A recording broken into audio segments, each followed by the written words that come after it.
Hello friends, आज की video में हम बात करेंगे किस तरीके से आप व्हाट्सएप पर अपनी ब्लॉक लिस्ट चेक कर सकते हैं। यानी जिन जिन लोगों को आपने ब्लॉक किया होगा वो आप व्हाट्सएप पर चेक कर सकते हैं। सबसे पहले दोस्तों, इसको करने के लिए ऊपर की तरफ आपने 3 डॉट्स पर क्लिक करना है। उसके बाद आपने सेटिंग में जाना है। सेटिंग में जाने के बाद सिंपल दोस्तों आपने यहाँ से प्राइवेसी में जाना है। प्राइवेसी में जाने के बाद यहाँ पर काफ़ी ऑप्शंस आपको यहाँ पर शो होंगी। आपने नीचे की तरफ आना और यहाँ पर आपको ब्लॉक कॉन्टैक्ट्स नज़र आएंगी।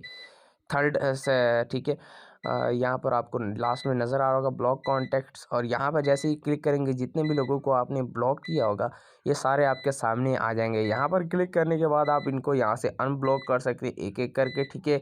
और दोस्तों यहाँ पर अगर आप किसी को ब्लॉक लिस्ट में ऐड करना चाहते हैं तो आप प्लस पर क्लिक कर सकते हैं। तो दोस्तों ये थी आज की वीडियो अगर आपको पसंद आई है वीडियो को लाइक और हमारे चैनल पर नए आए चैनल को ज़रूर सब्सक्राइब कीजिएगा। मिलते हैं नेक्स्ट वीडियो में, तब तक के लिए अल्लाह हाफिज़।